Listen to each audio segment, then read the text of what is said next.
Exercise 6.2 के question number 9 को आज इस वीडियो में सॉल्व करेंगे। तो आज का क्लास बहुत खास होने वाला है, इसलिए वीडियो का आप लास्ट तक जरूर देखिएगा। यदि आप इससे पहले वाला वीडियो देखना चाहते हैं तो नीचे डिस्क्रिप्शन में प्ले लिस्ट का लिंक दे दी है, आप वहां से जाकर चैप्टर 6 के कोई भी वीडियो देख सकते हैं। तो चलिए अब क्वेश्चन 9 को सॉल्व करते हैं। तो क्वेश्चन 9 में इसे दिया हुआ है कि y equal 4 sin theta by 2 plus cos theta minus theta is increasing of theta in 0 से पाई बाई 2। तो देखिए y जो फंक्शन है बोल रहा है कि थीटा के लिए 0 से पाई बाई 2 में क्या है, इंक्रीजिंग फंक्शन है। इस सिद्ध कीजिए, सिद्ध करने के लिए कह रहा है। तो सबसे पहले क्या करेंगे, इसको डिफ्रेंशिएशन करेंगे तो आएगा dy बटा dx। अब फिर थीटा के जगह पर 0 से पाई बाई 2 के बीच वाला कोई एंगल बैठाएंगे। यदि धनात्मक होगा तो फंक्शन y है इंक्रीजिंग होगा, यदि ऋणात्मक होगा dy बटा dx तो फंक्शन का होगा डिक्रीजिंग। लेकिन सिद्ध करने के लिए क्या बोल रहा है कि y क्या है, फंक्शन इंक्रीजिंग है। किस में, 0 से पाई बाई 2 में। तो चलिए सबसे पहले इसको डिफ्रेंशिएशन करेंगे, तब फिर देखेंगे कि आगे क्या करना है। तो चलिए इसे लिखेंगे कि differentiate it with respect to x। तो इसे लिखेंगे कि dy बटा dx सॉरी इसको थीटा के सापेक्ष डिफ्रेंशिएशन करना होगा कि differentiate it with respect to theta, तो dy बटा डी थीटा आ जाएगा। अब देखिए ये थोड़ा सा भागा के रूल पर होगा तो 4 कांस्टेंट है, इसको बाहर ही रखेंगे। तो ऐसे साइन का डिफ्रेंशिएशन नहीं, ऐसा रूल है कि भी को छोड़ते हैं, यानी कि 2 प्लस कॉस थीटा को छोड़ेंगे और साइन का डिफ्रेंशिएशन, साइन थीटा का डिफ्रेंशिएशन माइनस, देखिए भी को छोड़े यू का डिफ्रेंशिएशन, नीचे वाला भी होता है ऊपर वाला यू होता है। अब यू को छोड़ेंगे यानी साइन थीटा को छोड़ेंगे और फिर कॉस 2 प्लस कॉस थीटा का डिफ्रेंशिएशन करेंगे बटा होता है भी स्क्वायर। तो भी के जगह पर क्या है, तो 2 प्लस कॉस थीटा के होल स्क्वायर माइनस एगो थीटा है तो थीटा का डिफ्रेंशिएशन। तो देखिए कैसे किए, ऊपर वाला भाग का रूल है कि भी को छोड़ते हैं तो यू का डिफ्रेंशिएशन माइनस यू को छोड़ते हैं तो भी का डिफ्रेंशिएशन बाई भी स्क्वायर होता है। तो नीचे वाला को छोड़ दिए, 2 प्लस कॉस थीटा को छोड़ दिए तो साइन थीटा का डिफ्रेंशिएशन, साइन थीटा को छोड़े तो 2 प्लस कॉस थीटा का डिफ्रेंशिएशन बटा भी स्क्वायर, तो भी की जगह पर 2 प्लस कॉस थीटा के होल स्क्वायर। इधर थीटा का डिफ्रेंशिएशन कर दिए। अब बाहरी 4 जैसे था वैसे रहेगा। अब आइए इधर 4 ब्रैकेट, पीछे वाला जैसे था वैसे रहता है कि 2 प्लस कॉस थीटा जैसे था वैसे छोड़ दिए इसको। साइन थीटा का डिफ्रेंशिएशन होता है कॉस थीटा माइनस पीछे वाला जैसे था वैसे साइन थीटा लिख दिए गुने।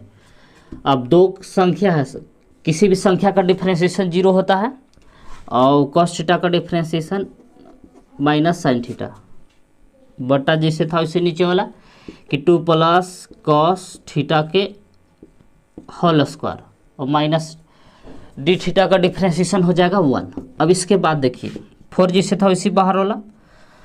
अब कॉस थीटा से हमें गुना करिए तो 2 कॉस थीटा, कॉस थीटा से कॉस थीटा में गुना किए तो कॉस स्क्वायर थीटा हो जाएगा माइनस माइनस में प्लस हो जाएगा ये साइन स्क्वायर थीटा बाई नीचे 2 प्लस कॉस थीटा के होल स्क्वायर, नीचे वाला जैसे था वैसे -1, ये ब्रैकेट होगा यहाँ पर। अब देखिए cos square theta plus sine square theta, इस सूत्र पढ़े होंगे आप लोग 10th में, इसका मान 1 होता है। तो दोनों की जगह पर 1 बैठा देंगे इसे, तो इसे हो जाएगा बाहरी वाला 4 जैसे था वैसे कि 2 कॉस थीटा प्लस ये दोनों का मान कितना हो जाएगा, 1 हो जाएगा बाई 2 प्लस कॉस थीटा के होल स्क्वायर, नीचे वाला जैसे था वैसे रहेगा, इधर है -1। अब यहाँ से देखिए करना क्या है से कि 4 से गुना करिए, फिर इसको नीचे वाला कैल्शियम ले लीजिए।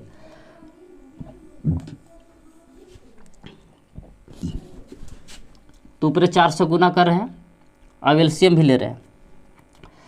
तो देखिए एलसीएम नीचे वाला का होगा 2 प्लस कॉस थीटा के होल स्क्वायर, नीचे वाला कैल्शियम ले लिए। अब 4 से गुना करिएगा तो 4 दूना 8 कॉस थीटा प्लस 4 से गुना करिए 1 में तो 4 माइनस। अब देखिए एक के नीचे कुछ नहीं तो एक है। अब एक से भागा देंगे 2 प्लस कॉस थीटा के होल स्क्वायर से, तो बचेगा। और वहाँ गुना करेगा एक में कैसे कि 2 प्लस कॉस थीटा के होल स्क्वायर। अब इसको सूत्र पर तोड़िए। अब चलिए आगे इसको बढ़ाते हैं।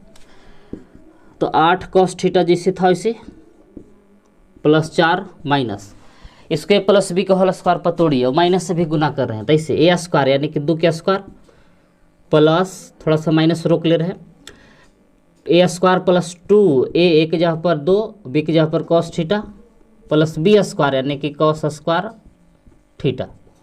देखिए इसको फार्मूला पर तोड़ दिए कि ए स्क्वायर मतलब 2 के स्क्वायर प्लस 2 ए की जगह पर 2 बी की जगह पर cos theta plus b square तो कॉस स्क्वायर थीटा बटा नीचे वाला जैसे था वैसे कि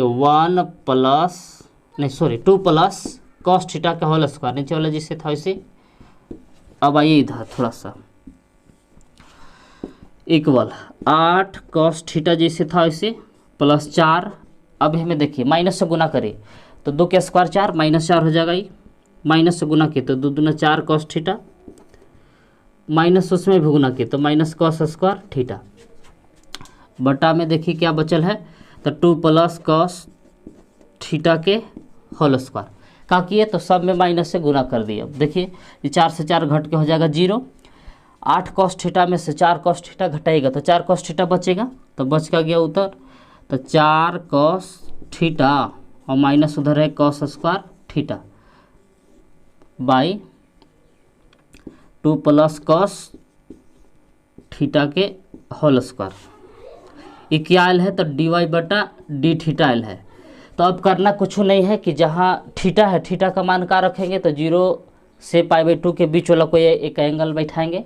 यदि प्लस आएगा तो कहें कि धनात्मक है, यदि माइनस आएगा तो कहें कि मतलब यदि प्लस आता है तो कहें कि फंक्शन इंक्रीजिंग है, यदि माइनस आता है तो कहें कि फंक्शन वाई क्या है डिक्रीजिंग है।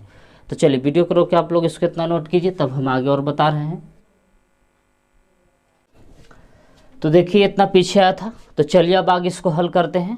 तो देखिए डी वाई बटा डी थीटा बराबर आया था 4 cos theta minus cos square theta by 2 plus cos theta के होल स्क्वायर। अब क्या करेंगे तो थीटा देखिए क्वेश्चन में से दिया हुआ था कि चूँकि थीटा बिलोंग्स टू 0 से π/2, ये क्वेश्चन में दिया हुआ है कि थीटा का मान जो है कि 0 से π/2 के बीच वाला रखना है। तो देखिए 0 से π/2 के बीच में कितना हो सकता है तो 30 डिग्री होगा, 45 डिग्री, 60 डिग्री, यानी कि 30 डिग्री को ही π/6 बोला जाता है, 45 डिग्री को π/4 अगर π/3। तो देखिए 0 से π/2 के बीच कौन कौन एंगल हो सकता है तो π/6, π/4, π/3। तो देखिए cos 30 डिग्री का मान होता है √3/2, अगर होता है 1/√2 45 के, और 60 के होता है 1/2। तो चलिए 60 वाला ही हम लोग यूज कर लेते हैं कि जहाँ जहाँ थीटा है थीटा के यहाँ पर क्या बैठाते हैं π/3, क्योंकि थोड़ा सा इसको कैलकुलेशन करना आसान होगा। इसमें थोड़ा सा रूट वाला है तो टेढ़ा हो सकता है, इसलिए आप चाहे तो ये हो π/6 रख सकते हैं, π/4 रख सकते हैं, π/3। तो चलिए आसानी के लिए π/3 ही रख लेते हैं, वैसे कोई दिक्कत नहीं, आप कोई बिठा सकते हैं। खाली ध्यान रहना चाहिए कि 0 से π/2 के बीच वाला होना चाहिए। तो इसे अपना से लिखे कि पोट थीटा बराबर π/3 इन डी वाई बटा डी थीटा। तो देखिए जहाँ जहाँ थीटा है वहाँ आप क्या बैठा रहे हैं π/3 बैठा रहे हैं, इसलिए डी वाई बटा डी थीटा बराबर 4 कॉस थीटा, थीटा के जगह पर π/3 minus cos square theta, theta के जगह पर π/3 बाई 2 प्लस कॉस थीटा के होल स्क्वायर है। तो थीटा के जगह पर क्या बैठाना है π/3। देखिए जहाँ जहाँ थीटा था हम क्या बैठा दिए π/3 बैठा दिए। तो चलिए अब आगे देखते हैं प्लस आता है कि माइनस 4 कॉस 60 डिग्री के मान होता है 1/2 माइनस कॉस 60 डिग्री जहाँ जहाँ एक लिखेंगे 1/2, स्क्वायर है तो स्क्वायर लिख देंगे बटा। अब नीचे आइए कि 2 प्लस कॉस π/3 है, यानी कि एक भी मान 1/2 होगा, ये होल स्क्वायर है तो होल स्क्वायर। अब देखिए ये 2 दूना 4 ऐसे कट जाएगा तो बच गया 2 माइनस, अब 1/2 क्या स्क्वायर करेगा तो 1, 2 के स्क्वायर 4 बटा एक एलसीएम लीजिए। तो देखिए 2 दूना 4 और 1 5, ये हो जाएगा 5/2 के होल स्क्वायर। अब इसको भी एलसीएम लीजिए, तो ये कुछ नहीं तो इसके नीचे 1 है, तो 4 दूना 8 हो जाएगा, ऊपर हो जाएगा 8 माइनस 1/4। अब नीचे देखिए 25/4 स्क्वायर किए 5/2 को, तो 5 के स्क्वायर 25, 2 के स्क्वायर 4, ये 4 से 4 कट गया, तो कट उठ के कितना बचा, देखिए ऊपर 8 माइनस 1 बचा तो 7 और नीचे 25। अब देखिए ध्यान से ये क्या आयल है, तो dy/d बराबर आ गया है 7/25। अब देखिए 7/25 क्या है, धनात्मक है, मतलब पॉजिटिव है। तो जब बोले थे कि यदि dy/d या f' यदि धनात्मक आता है तो फंक्शन इंक्रीजिंग होता है। और क्वेश्चन में ही बोला था कि सिद्ध कीजिए कि फंक्शन क्या है, इंक्रीजिंग है। तो इसे लिखेंगे कि चूंकि dy/d ग्रेटर देन 0, मतलब 0 से क्या है, बड़ा है, प्लस है इसलिए 0 से बड़ा है, यदि माइनस में रहता तो 0 से छोटा होता, इसलिए y is increasing function, y is increasing function of theta in 0 से π/2। यानी कि जो देखिए y जो फंक्शन है इंक्रीजिंग है थीटा के कौन मान के लिए, तो 0 से π/2 में ये क्या है, इंक्रीजिंग फंक्शन है। तो ये हो गया इसका फाइनल आंसर। तो लिखिए इसको,